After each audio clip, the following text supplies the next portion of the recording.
This episode of Ratified is brought to you by Decathlon. With equipment for over 70 sports, check them out online on decathlon.ie, or better yet, visit one of their stores in Dublin or Limerick. Practice any sport you love. We've got all the gear to keep you going.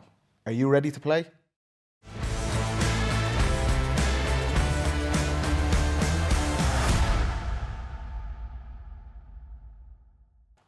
Welcome to Ratified, and I'm back here with the lads, Paddy, Bubbles, Marc, and our next episode is brought to you by Decathlon, and it's going to be a quickfire round. So first up, pre-match song. Paddy, had you a pre-match song? If you had, what was it? No, I didn't. I definitely didn't. I wasn't big on the music, lads. Like, I don't know. No, there was nothing in particular that sticks in my mind. Did you? We didn't. Did you ever try it a few times? No, we never had. Did she play music in the, was there music being played in the dressing room? Did you guys? No. Yeah. I thought your dressing room used to be blaring. Yeah, well, not on. No, definitely not. Not on championship match day now, but we'd have it in the dressing rooms. We'd have it on the bus. Training, there would be, but not in Croke Park. Maybe. No, we would not in the dressing room. No, we had one song, "I Will Fight." It's called Andy Grammer. That's the only one that religiously we kind of would have listened to. But other than that, pre-match, yeah. Okay. As a team? As a team. Yeah. As a team, yeah. Wow. As a team, we didn't. I used to listen to Begley and Cooney, traditional music, outstanding stuff. Would get the hair standing on the top of your neck. Dressing room, would you have the earphones in? You see lads on the bus. Dublin players would have their on the bus earphones and zoned in. Yeah. But I was kind of. That wasn't my bad. I wouldn't. No. When I got into the dressing room, then I'd take them off and I'd kind of walk out onto the pitch. Usual pre-match routine. Read the programme. But yeah, I used to really listen to not that much, but I would on the bus. You know, especially if you wanted just not to be talking, just to be on your own. Just depends who you're sitting beside. Sitting beside someone else, the earphones in here. Sorry. What about you, Richie? No, never. I found all of those things just like they'd be too stressful. Like music. No, as in like pre-match. Yeah. You know, where's my routine? Do I have the right socks? Do I have the right boots? Do I have I couldn't engage with any of that stuff. It was just, for me, that was just putting limits on let's say your performance pre-match. And I see that I sat beside TJ on the bus. Yeah. Right throughout my career until my back was so bad that they let me drive to the matches. So for 3 years I was being driven to the matches instead of the bus. But I sat beside TJ, and he only kind of got into it kind of halfway through. And but he had this playlist, this incredible playlist, and he had these shitty earphones. Like the ones with the strings coming out, man. You know, like one of the AirPods be busted and it'd be hanging halfway down, and he'd blare it to as high as it could go. He's deaf now. Like. So his playlist, sure, it just became my playlist. Was it I'm good? sitting beside him. What was a classic? You wouldn't believe this, but you know that Russian band Tattoo? Oh yeah. All the things she said, that was in it. And then he'd get 8 Mile would come on. Just as we're coming down towards. So he timed it and everything. Like. Timed it, and as we come into the corner of the dressing room here, now everybody waits for it, and all you hear is dum dum dum dum, and the blast, and everybody turns around and laughs. So the younger lads that come through, they just don't know what to do, but like that became like that is such a routine for him. Like the panic a couple of years ago when he I can't remember whether he forgot. I think he forgot his earphones, and then you had to sing it to him, like you were doing that. Michael Rice, who's a selector, had to give him his earphones, and the panic trying to pair these things up because he wasn't used to having the AirPods. He was used to having the ones that you could stick in. So trying to pair these things up via Bluetooth. But yeah, I could never engage in that. Music is just not. It's just not a thing for me. Right. Oh, what's the next question? So, quick fire, lads. That was 45 minutes. Another music one. Jeez. Eddie. Favorite musician and artist? Bubbles. Coldplay. You're looking for more free tickets. Oh, sorry. I'm not playing this year. Robbie Williams. Oasis. Yeah, for me, Chris Martin, Coldplay, without a doubt. But come here, We'll say Oasis. We'll say Liam and Noel, so we get a few tickets. Yeah. Richie, you trying to plug anything here? No, You hate music. I hate music. I don't hate music. I have no interest in Well, there's favourite artists as well. Doesn't have to be I'm musician. ashamed to say that the first concert I was ever at was the Spice Girls concert that was here because I was working for it. Oh yeah, I was working for. I was working here. There's Ben can testify to it. Good gig? Huh? Good gig? Can't remember. It was Yeah, good. come Yeah, I was at Westlife the week after. That was the next Top one. class. I was on. Yeah. Yeah. Fernando hates music. He went to Spice Girls in Westlife. You know this, Richie, I tell you know you. the Spotify thing that comes out at the end of the year? Yeah, your favourite songs. What's it called? Your most played songs. I was Taylor Swift My last top, year myself. my top two are from Mozart. Well, you like a bit of lyrics, so. I'm with you. There you are. I'm with you on that. What's It's yours great. then, I Paddy? play it to relax, but that's Yeah. it. It's between Taylor Swift and Beethoven. Wow. Yeah. That's me too. It's when you're stressed out of your mind. When you have young kids, you start. I'm going to throw another one in there. I'm going to throw in Amble. They're a new band. I know them. Oh yeah. I've They're heard of class. them. Or Kingfisher from Limerick. Artist then? Any? You're a big Van Gogh man, are you? I was in the gaff. He has one in the downstairs jack. Daffodils in there. Or sunflowers, is that what it's called? He'd be your favourite artist, wouldn't he? Bubbles, you're up. Go on. Right, next one. More music. Most memorable fan interaction. Oh, Jesus. interesting. Fan interaction. Keep it clean, Marc. Is that like, say, Dublin Jerry. Dublin Jerry, yeah? Yeah. You'd get some crazy letters, all right. There's no doubt about that. Like the bodyguard, like. Yeah, you get letters with no names written on them, which is the worst. But nothing too crazy. Nothing too crazy. So were you not playing cornerback when your man from Mayo ran onto the pitch in the Gaelic grounds? Was that not Oh, besides I you? was, yeah. That counts as a fan interaction. That's a fan That's interaction. a fan interaction, yeah. It was great to watch. Well, you would have been right beside. Was that corner? Or were you with the other end? Oh, he was two. I was two, yeah. But I was close enough because a melee broke out there. So yeah, we were all over that corner. He was taking selfies in Supermax after. He's big time now. He's come on the next Ratified. Yeah. Yeah. Well, Richie. I don't have that many. Nothing particularly negative. Nobody's ever written a bad letter to me. I've never gotten any abuse from any fans, as far as I can remember.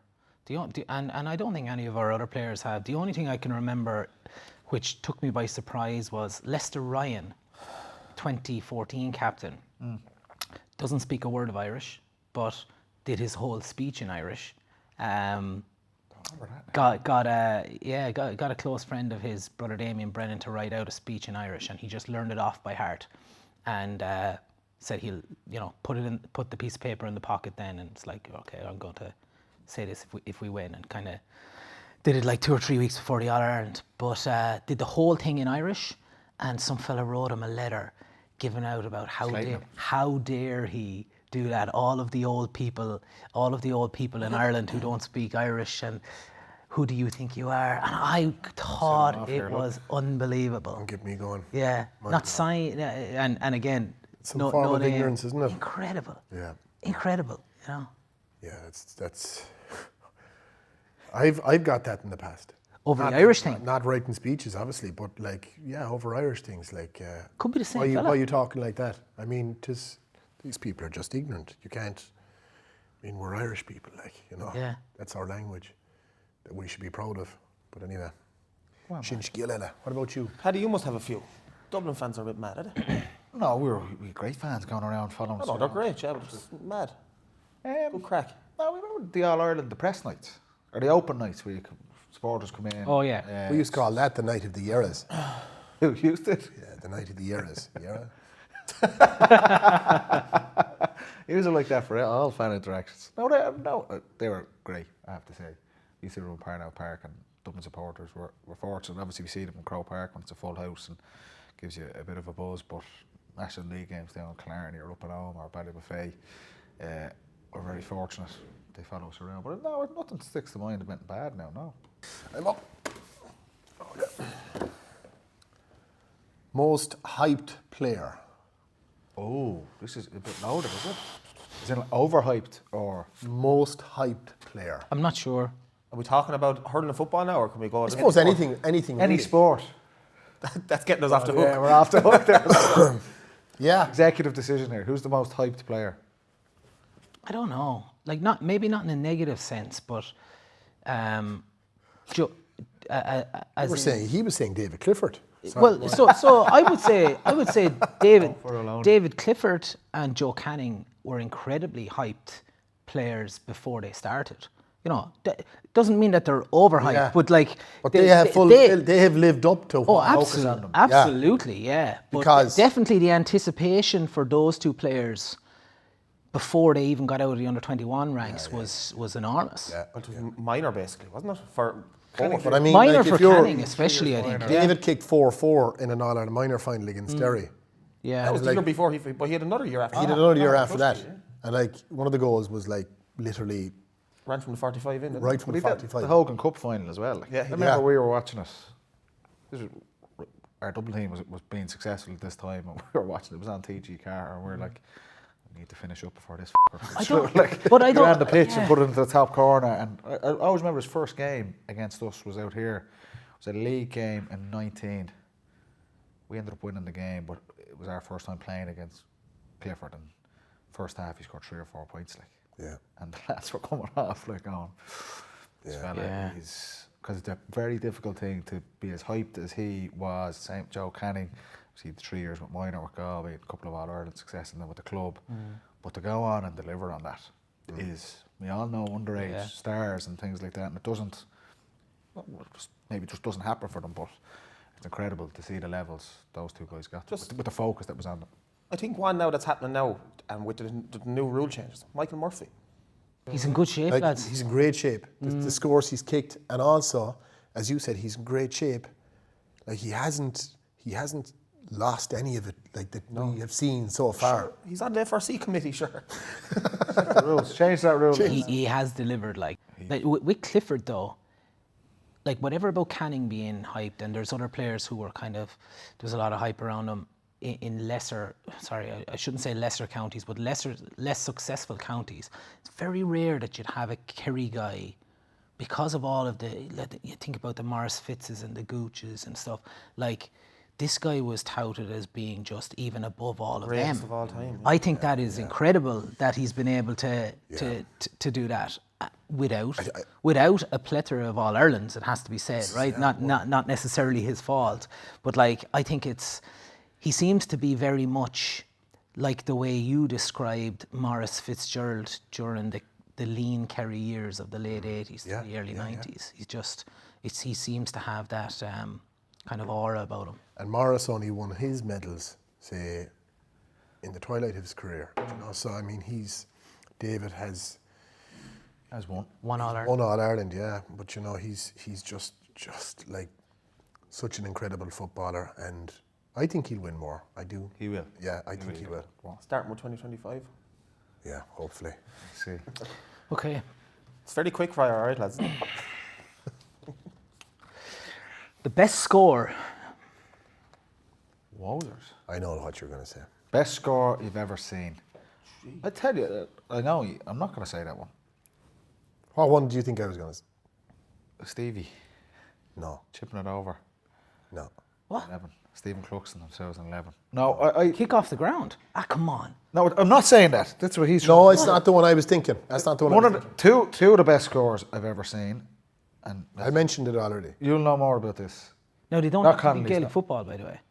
I'm saying Tony Kelly, All Ireland hurling final last year, the goal, Great goal. and then the 360 pirouette point was incredible.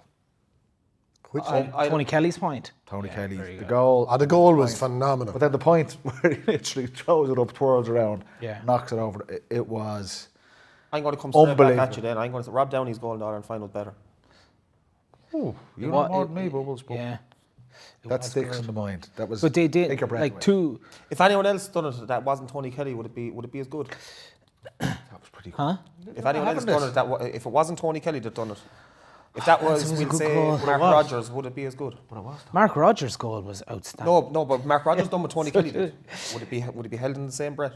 Sure. I don't know. Do you remember the point DJ got against Clare? Yeah. All those the years hurling ago? Hereford. Flicked it And over, Ollie Baker. Ollie Baker was there just over by the sideline. Yeah. And that ball over the bar was incredible score. Yeah. Loved that score. I'm gonna go with that actually. Great shout. From a football point of view, Mikey Sheehy's goal against Dublin, Paddy Cullen, got rest. I mean, he just put the ball down, quick thinking in the back of the net. Diarmuid Connolly's point has to come in for Maurice Fitzgerald's point against Dublin in Thurles. Conor Sweeney against Limerick in 2020. Remember John Finton's goal off the ground in the hurling? Outrageous. Derby. Seamus Darby, yeah. Remember your man midfield for Wexford? Owen Quigley doubled on the ball against Richie? Was it against us? It would have been before my time the now. Leinster final 2002? 2007, I'd say. That was a fair score. Yeah, but some of these are touch the ball on the hurl. Like that was touch the ball on the hurl and let fly, and it ended up over the bar. Same a little bit with John Fenton's. Saying it was more. It wasn't as much skill. It was in it. It was just but I don't know. Can you remember? Soccer, Can you remember Peter Duggan's point against Galway here a couple of years ago? No, it flicked it over a couple of guys' heads and took it onto the side and then doubled on it and over the bar. It was The Rock years ago, he comes out with the ball. Unbelievable. Kill three people. And then bang, Ollie Moran. Yeah. You talk about, I mentioned in a previous episode about the distance the ball travels. He struck that over the bar from before his own 45. Now, of course, he was just driving it down the field, right? That was outrageous. You see the crowd at that game. Unbelievable. Paul Flynn's one against Cork. Tyrone, yeah. Remember, was he 35, 40 yards out to free? Top corner. Who? Paul Flynn. Waterford Paul Flynn. The free. Mishit it. I don't know. McManus's point against. McManus' point. That was a pass. Yeah. Unbelievable score. He's out on the right like you could debate about this for ages. He actually was chatting about this. That was his only score today. Was it? Yeah, unbelievable at Healy Park. I remember it well. 2018. Who's up? Back to me again. I don't like the face you made there, Paddy. Favourite jersey, lads? Doesn't have to be GA. Go on and open this up to the audience. Bubbles, go on. You're up, Bubbles. Some lovely tip with the old finches on the front. Remember that? That was 0-1, wasn't it? Yeah. Retro one, yeah. No, it wasn't in 0-1, was it? When they won the All-Ireland? I'd say the finches. Yeah. So, yeah. Favourite jersey? Jesus. Well, fair nice. I think the athlete jersey now at the minute is lovely.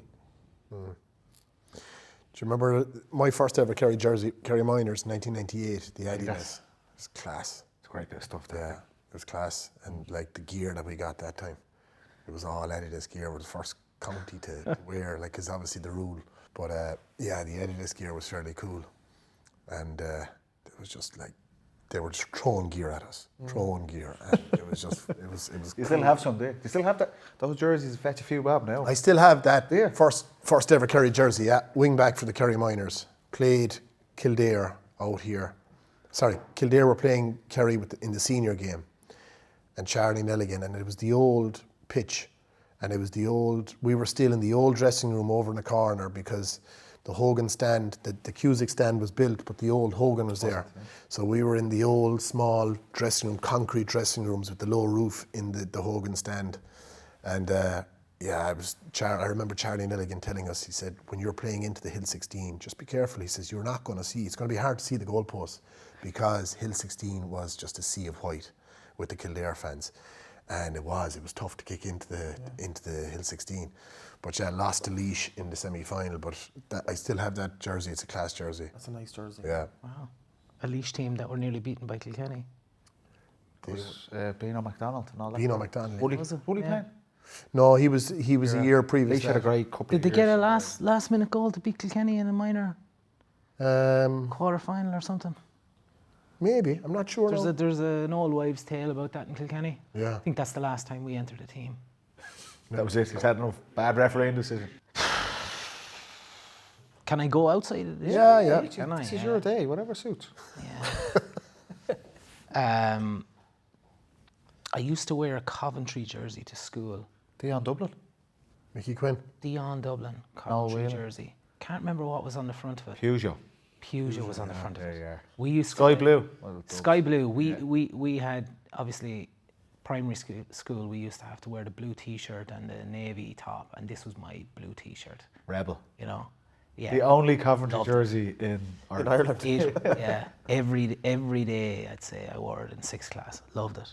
Had no idea who played for Coventry, but I loved the jersey. Yeah. Gordon Strachan on the back. What about yourself? First, remember Arnott's was a big thing with the Dubs. Oh yeah. And late 90s. I'll give him a Dublin one. No, not 95. I'm playing a school match.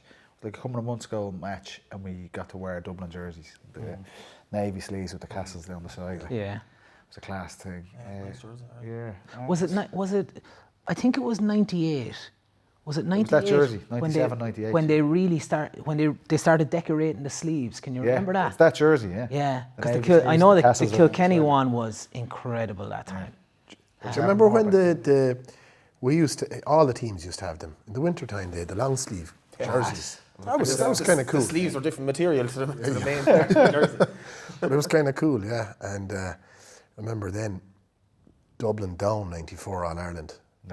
Paul Curran was cornerback. I think there was a few of the Dublin players that had the long sleeve, and a few that. But Paul, I don't know, like he was a class Dublin wing back, and for that final, then he was put on Mickey Linden cornerback. Outrageous decision by the Dubs, but taken away from his own game, you know. Yeah. But I remember that Dublin jersey was fairly cool. But there was. Have you ever worn any of the older jerseys? Oh yeah. Like I have one now from around 2007. Around 2007. Very baggy. Oh man, You're only little. Huge. like you'd fit 3 of me in it. Yeah. Absolutely. Like, and I remember when I was seeing pictures of when I was minor, and like they're supposed to be short sleeves, but they're down to here. 3/4 lengths. Yeah. Paddy used to have There was this- no need for it. Yeah, Paddy used to have this big trunk and all the gear was inside there, and you'd have David Hickey's jerseys inside there and all the players he played against. And I remember Kerry played Meath in the Ireland semi-final in 1986, and Kerry had a class blue jersey. It was the away jersey, the Munster colours. And he had the number 2 jersey, and I remember taking it out of the chest and throwing it on me, and it was class, and I took it away, and I was kicking ball in the backyard, and I got the curly finger, and I put the jersey back into the trunk. But the old retro jerseys, and they're coming back in now. You can see them coming back in. They're class, you know. They really are. Nothing is good though. I don't know if you guys had the same, but like obviously you had Paddy. I had James McGarry. James McGarry was my cousin and lived very close to where I am in Bennett's Bridge. Yeah.